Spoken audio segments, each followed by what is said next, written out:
Good afternoon. কেমন আছো বলো সবাই? আশা করি সকলেই ভালো আছো, আমিও ভালো আছি। কিন্তু মনটা সত্যিই খুব খারাপ যে আমার কন্টেন্ট, আমার রোহন, সোনামা তারাই ভালো নেই। মনটা কি আমার ভালো থাকে বলো তো? সত্যি বলছি, ওদেরকে নিয়েই কিন্তু আমি এখন ভিডিও বানাই। ওদের ভালো মন্দ, হাসি ঠাট্টা, গল্প গুজব সব কিছুর সাথে আমি নিজে খুব এত সুন্দরভাবে জড়িয়ে গেছি, তোমাদেরকে কি বলবো। আর ভিউয়ার্সরা এত ভালোবাসা দাও তোমরা আমার এই ভিডিওগুলোতে, তোমাদেরকেও কি বলবো, অসংখ্য ধন্যবাদ।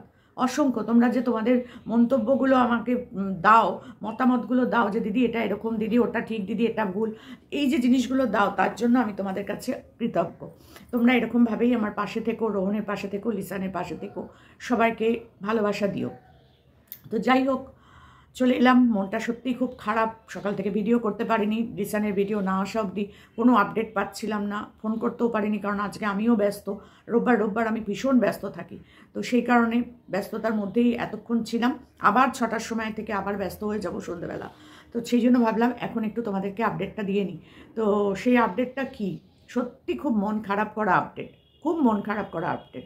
আমি কালকে লিসানের সাথে কথা বলেছিলাম, তো সেখান থেকে কিছুটা খবর আমি পেয়েছিলাম, কিন্তু সেটা রাত্রিবেলায় আর তোমাদের সাথে শেয়ার করিনি। তো বলবো, অবশ্যই বলবো কি কথা হয়েছে না হয়েছে, সেটা তো নিশ্চয়ই বলবো। তবে রিসান তার ভিডিওতে তো বলেই দিয়েছে বেশিরভাগটাই, আমি আর আলাদা করে বলতে চাই না সেরকমভাবে কিছু। তবে এটুকুনি বলবো, রোহন কিন্তু খুবই অসুস্থ, রোহন গুরুতর অসুস্থ। তো সেখান থেকে দাঁড়িয়ে রোহনের পাশে আমরা যেভাবে পারবো সবাই কিন্তু থাকবো। যেভাবে আমরা রোহনকে ভালোবাসি, সোনামাকে ভালোবাসি, ঠিক সেভাবেই রোহনের চিকিৎসার জন্যও কিন্তু আমরা সেভাবেই থাকবো। যদি কখনো কোনো কিছুর প্রয়োজন হয় আমরা কিন্তু পিছিয়ে যাব না, এটাই তো উচিত, তাই না? যখন আমরা কাউকে ভালোবাসবো তখন সব কিছু দিয়ে ভালোবাসা আমার মনে হয় উচিত। এইটুকুনি কেউ একটু ভুল করলেও তার গোষ্ঠীর ষষ্ঠী পুজো করে দেওয়া আমার মনে হয় না কোনো ভদ্রলোকের কাজ। কোনো ভদ্রলোকরা এই ধরনের কাজ করে না। নোংরা মানসিকতার মানুষরাই এই ধরনের কাজ করে। তো যাই হোক, ভালোবাসা অত সহজ নয়। তো আমরা ভালোবাসি রোহনকে, সোনামাকে। তো সেখান থেকে দাঁড়িয়ে সোনামার দিকটাও আমাদের চিন্তা করতে হবে। আজকে রোহন কতদিন বাদে হসপিটাল থেকে আসবে তারও কোনো ঠিক ঠিকানা নাই, কারণ একটা বেশ জটিলতম রোগের শিকার হয়ে গেছে রোহন। আমি বলবো রোহন এটার জন্য নিজে দায়ী, নিজে দায়ী।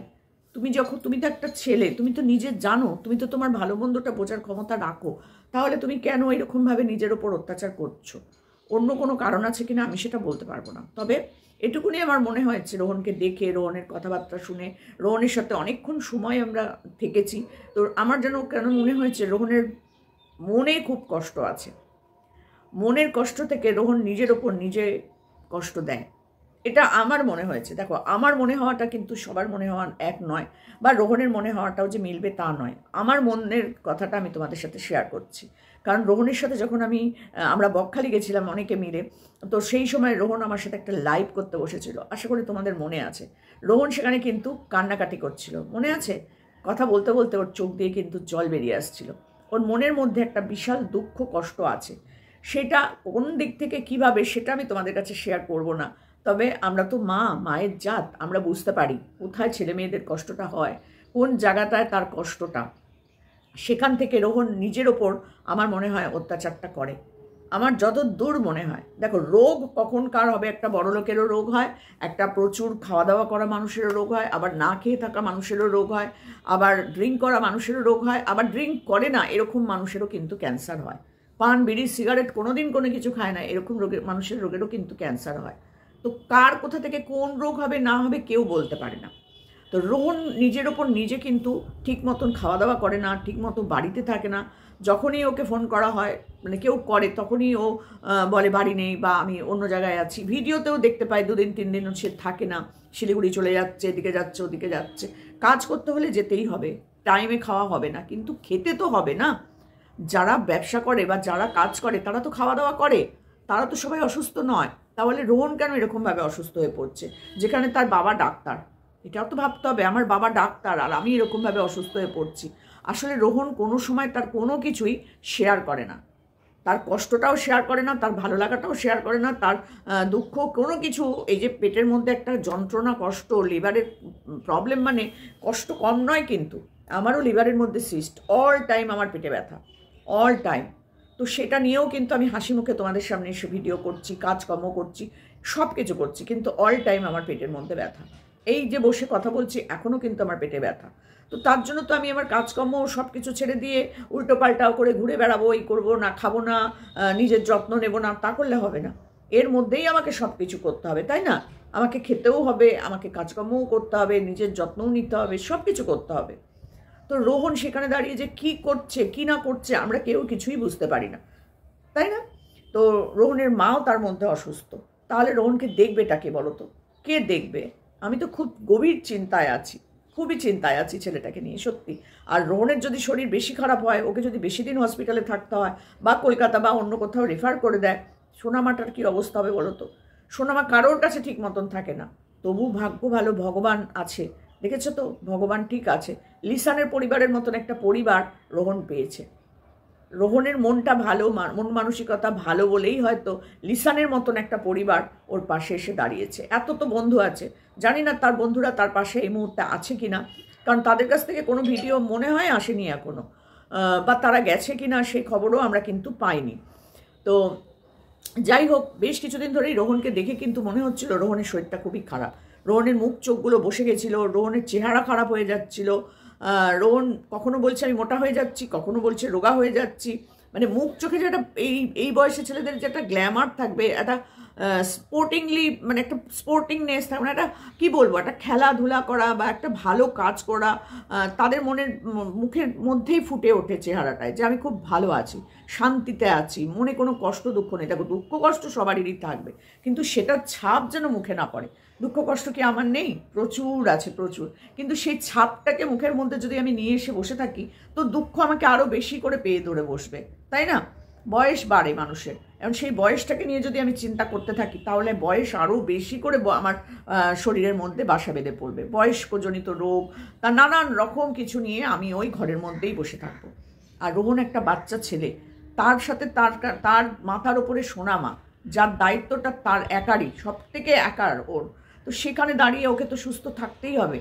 সেখানে ও না কোনো চিন্তা করে, না কিছু ভাবে, না ভালো করে ডাক্তার দেখায়, না টাইমলি খাওয়া দাওয়া করে। কি করে ভগবান জানে, ভগবান জানে ও কি করে। সত্যি বলছি, আমি খুব টেনশনে আছি। যতক্ষণ না লিসানের মানে আপডেটটা পাচ্ছিলাম, ততক্ষণ ভাবছিলাম, একবার ভাবলাম ফোন করি, তারপর ভাবলাম না, সকালবেলার দিকে ফোন করাটা ঠিক না, কারণ নানান কাজে ব্যস্ত থাকে। লিসান তো বসে থাকে না, না, সে নিজেও কাজের সাথে জড়িত, সংসার আছে, তারপরে রোহনের হসপিটালের যাতায়াত আছে, কারণ আজকে তো পরীক্ষার রিপোর্টগুলো দেওয়ার কথা। আমার সাথে কালকে লিসানের কিছুক্ষণ কথা হয়েছে, কারণ চিন্তায় আছি তো ফোনটা করলাম। তো কালকে কোনো ভিডিও দেয়নি তার মধ্যে লিসান, তাই জন্য আপডেটটা সেভাবে পাচ্ছিলাম না। আমি ফোনই করলাম বাধ্য হয়ে। তখন লিসান বলল যে আন্টি, ও খুব মানে কেয়ারলেস টাইপের হয়ে গেছে, কেন জানি না, ওর চেহারাটা খারাপ হয়ে যাচ্ছে, ও ঠিকমতো খাওয়া দাওয়া করে না, কোথায় কোথায় টুকটাক চলে যায়।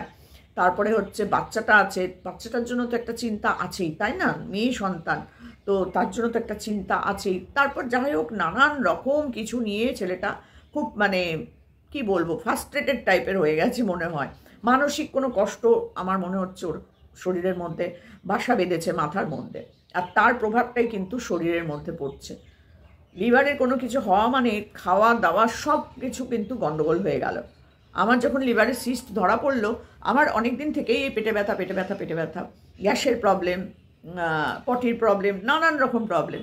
তো যখন ধরা পড়লো সিস্ট, তখন থেকে আমাকে নানান রকম খাবার বারণ করে দিয়েছিল। তো আমি অনেকটাই চেষ্টা করি করার, কিন্তু পুরোটা করতে পারি না, কারণ আমি খেতে ভালোবাসি, কি করব বলো, খাওয়া বন্ধ করে বসে থাকতে পারি না। তো সেরকমই খুব যে আমি রিচ খাই, খুব যে আমি বাইরের খাবার খাই, তা কিন্তু এখন করছি না। আগে যেমন খুব বিরিয়ানি খেতাম, এটা খাচ্ছি ওটা খাচ্ছি, এখন অনেকটাই কমিয়ে দিয়েছি। তো সেখান থেকে দাঁড়িয়ে রোহনের নিজের জন্য কিন্তু এবার ওকে করতেই হবে, কারণ এখন যে রোগ ওর দাঁড়িয়েছে ধরে, সেটা কিন্তু খুব একটা ভালো কিছু নয়। বেশ কিছুদিন সময় লাগবে ওর এখান থেকে রিকভার হতে। তো সেই জন্য ওকে, লিভারের রোগ মানেই হচ্ছে পেঁপে, তারপর তোমার ওই শাক পাতা, যে কি যেন বলে, গাদাল পাতা, এই পাতা ওই পাতা, যেগুলো খেলে পেট ঠান্ডা থাকে, না শাক নয়, তাই বলে ওই পালং শাক, লাউ শাক, মূলো শাক, কুমড়ো শাক, না না, ওই সব তো একদমই চলবে না। লুটি ফুটিও বাদ দেয় অনেক সময়, পাতলা করে ডাল দিয়ে, আলু সেদ্ধ দিয়ে বা আলু ভাজা দিয়ে এরকম খাবার খেতে হবে ওকে, যেখানে তেল ঝাল মশলা, ঘি মাখন, এসব দুধ, এসব একদমই চলবে না, একদমই বন্ধ। যেমন আমি এখন আগে আমি দুধ দিয়ে রুটি খেতে খুব ভালোবাসতাম, প্রায় দিন রাত্রিবেলা আমি দুধ রুটি খেয়ে নিতাম, ঝামেলাহীন খাবার, কোনো অসুবিধা নেই। দুধটা গরম করতাম, রুটি ছিঁড়ে, কলা থাকলে কলা, আম থাকলে আম, না থাকলে চিনি দিয়ে দুধ দিয়ে রুটি দিয়ে খেয়ে শুয়ে পড়তাম। মানে খানিকক্ষণ পর থেকেই আমার টক ঢেকুর ওঠা আরম্ভ হয়ে যেত। খেতে ভালোবাসলেই তো হবে না, ওটা দিয়ে তো আমার খারাপ হচ্ছে। খেতে ভালো, কিন্তু খেয়েই তারপর কষ্ট। এখন বন্ধ করে দিয়েছি, আর এখন খাই না। খেলেও হয়তো একদিন আধদিন শীতকালে খাই, অনেক কিছুই খেতে পারি না, খেলেই কষ্ট হয়। তো কি করব বলো, করতে হবে নিজের শরীরের জন্য, নিজেকে দেখতে হবে। তো এবার বলবো, রোহন যখন বাড়ি আসবে তখন কিন্তু তুমি বাবা নিজের প্রতি নিজের যত্ন নাও, কারণ তোমার মেয়েটাকে দেখার সত্যি করে রোহন ছাড়া, মানে লিসানরা ছাড়া মনে হয় কেউ নেই। যদি তোমার বাড়িতে কেউ থাকতো তাহলে লিসানদের বাড়িতে তুমি ওকে রেখে যেতে না, তাই না? আর লিসানদেরকে তো মানে কি বলবো, ভগবান যেন ওদেরকে অনেক অনেক ভালো রাখে। ওরা সত্যিই খুব ভালো মানুষ বলে, দেখো নিজের বাচ্চাদেরকে যেমন, বাচ্চাকে যেমন করে খাওয়াচ্ছে ঠিক তেমন করেই আমাদের সোনামাকেও খাওয়াচ্ছে, চুল বেঁধে দিচ্ছে, তাকে সব কিছু করছে। এরকম পাওয়া যায় না, আজকালকার দিনে এরকম পাওয়া যায় না। এই আমার ছোট্ট নাতনিটাকেই রাখার আমি লোক পাই না। কত চেষ্টা করে, কত মানে ভালোবেসে কত মানুষের আমি উপকার করেছি, কিন্তু সেই মানুষগুলোকে যদি বলি যে আমার বাচ্চাটাকে একটু 1 ঘন্টার জন্য রাখবে, আমার একটা কাজ আছে, একটু তোমার কাছে রেখে যাব, বা আমার বাড়িতেই একটু বাচ্চাটাকে রাখবে, মুখের ওপর না করে দেয়। অথচ উপকার আমার কাছ থেকে কিন্তু নিয়ে চলে যায় মানুষ। তো সেই জন্যই বলছি, আমি খুব ভালো করে না মানুষ চিনতে শিখে গেছি এখন।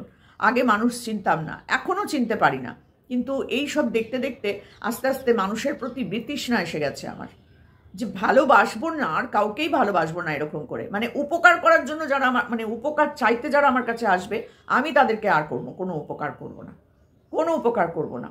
কারণ আমি 1 মাস ধরে কাউকে উপকার করার পর 1 ঘন্টার উপকার চাইলে তারা মুখের উপর না বলে দিতে পারে। তাহলে বলো লোকের ভালো করলে নিজের ভালো হয় বলে, আমি তো মানি না এই কথাটা।